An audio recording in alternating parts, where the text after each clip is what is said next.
declared something that they first called the Gerasimov Doctrine, which is named after this Russian military general who they claimed made a speech that the fundamental nature of war has changed. You don't need to win military skirmishes to take over Central and Eastern Europe. All you need to do is control the media and the social media ecosystem, because that's what controls elections. And if you simply get the right administration into power, they control the military. So it's infinitely cheaper than conducting a military war to simply conduct an organized political influence operation over social media and legacy media. An industry had been created that spanned the Pentagon, the British Ministry of Defense, and Brussels into a organized political warfare outfit, essentially infrastructure that was created, initially stationed in Germany and in Central and Eastern Europe, to create psychological buffer zones, basically to create the ability to have the military work with the social media companies to censor Russian propaganda or to censor domestic right-wing populist groups in Europe who were rising in political power at the time because of the migrant crisis.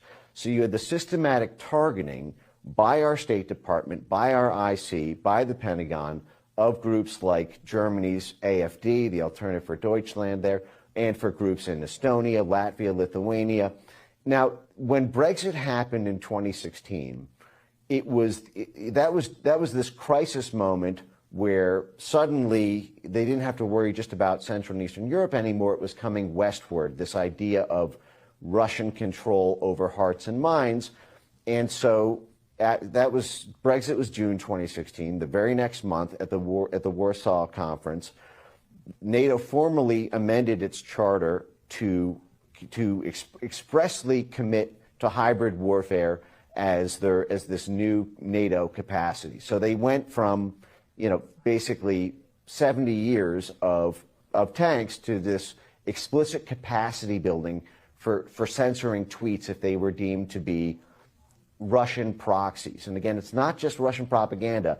These were now Brexit groups, or groups like Matteo Salvini in Italy, or in Greece, or in Germany, or in Spain with the Vox Party. And now at the time, NATO was publishing white papers saying that the biggest threat NATO faces is not actually a military invasion from Russia. It's losing domestic elections across Europe. And so they made the argument, after Brexit, now the entire rules-based international order would collapse unless the military took control over media. Because Brexit would give rise to Frexit in France with Marine Le Pen, to Spexit in Spain with the Vox Party, to Italexit in Italy, to Grexit in Germany, to Grexit in Greece. The EU would come apart, so NATO would be killed without a single bullet being fired. And then not only that, now that NATO's gone, now there's no enforcement arm for the International Monetary Fund, the IMF, or the World Bank. So now the financial stakeholders who depend on the battering ram of the national security state would basically be helpless against governments around the world. So from their perspective, if the military did not begin to censor the internet, all of the democratic institutions and infrastructure that gave rise to the modern world after World War II would collapse. So you can imagine the reaction may I ask when you to 5 months later, Donald Trump there. won the 2016 election. So you just told a remarkable story that I've never heard anybody explain as lucidly and crisply as you did. But did anyone at NATO or anyone at the State Department pause for a moment and say, wait a second, we've just identified our new enemy as democracy within our own countries? I think that's what you're saying. They feared that the people, the citizens of their own countries, would get their way, and they went to war against that. Yes. But essentially what ended up happening there is we created this foreign domestic firewall, we said, that we have a Department of Dirty Tricks to be able to rig elections, to be able to control media, to be able to meddle in the internal affairs of every other plot of dirt in the country, but this sort of sacred dirt on which the American homeland sits they are not allowed to operate there. The State Department, the Defense Department, and the CIA are all expressly forbidden from operating on U.S. soil. Of course, this is so far from the case, it's not even funny, but that's because of a number of laundering tricks that they've developed over 70 years of doing this. But essentially, there was no moral quandary at first with respect to the creation of the censorship industry when it started out in Germany and in Lithuania and Latvia and Estonia and in Sweden and Finland. There began to be a more diplomatic debate about it after Brexit, and then it became full throttle when Trump was elected. And what little resistance there was washed over by the rise and saturation of Russiagate, which basically allowed them to not have to deal with the moral ambiguities of censoring your own people, because if Trump was a Russian asset, you no longer really had a traditional free speech issue. It was a national security issue. It was only after Russiagate died in July 2019 when Robert Mueller basically choked on the stand for 3 hours and revealed he had absolutely nothing after 2.5 years of investigation, that the foreign to domestic switcheroo took place, where they took all of this censorship architecture spanning DHS, the FBI, the CIA, the DOD, the DOJ, and then the thousands of government-funded NGO and private sector mercenary firms were all basically transited from a foreign predicate, a Russian disinformation predicate, to a democracy predicate, by saying that disinformation is not just a threat when it comes from the Russians, it's actually an intrinsic threat to democracy itself. And so by that, they were able to launder the entire democracy promotion regime change toolkit just in time for the 2020 election. Yeah, well, as soon as the democracy predicate was established, you had this professional class of professional regime change artists and operatives.